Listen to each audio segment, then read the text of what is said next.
ಮೂಲೆಯಲ್ಲಿತ್ತು ಅದೆಲ್ಲ ಆ ಕಡೆ ವಾಟರ್ ಸೇರ್ಕೊಂಡಿದ್ದ ಏನೋ ಗೊತ್ತಿಲ್ಲ ಎಲ್ಲ ನೀವೇ ನೋಡಿದಾ? ನೋಡಿದೆ. ಯಾವ ಕಡೆ ನೋಡಿದ ಲಾಸ್ಟ್? ಮೂಲೆಯಲ್ಲಿ ಟೇಬಲ್ ಮಡಗಿತ್ತು ಕರ ಕರ ಅಂತಿತ್ತಲ್ಲ ಟೇಬಲ್ ಅಲ್ವೇ ಆ ಮೂಲೆಯಲ್ಲಿತ್ತು. ಅದ್ರೊಳಗೇನೋ ಮುಕ್ಕೊಂಡಿದೆ, ಅದು ಕೂತದಲ್ಲ ಅದ್ರೊಳಗೇನೋ ಮುಕ್ಕೊಂಡಿದೆ. ಇದ್ರೊಳಗೆ ಮುಕ್ಕೊಂಡಿರ್ಬೇಕು ಇದ್ರಲ್ಲ ಅಲ್ಲೇ ಆ ಮೂಲೆಯಲ್ಲಿ.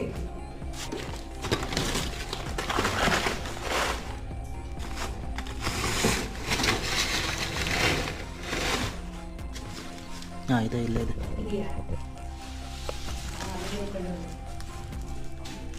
ಆಜೆ ಬನ್ನಿ.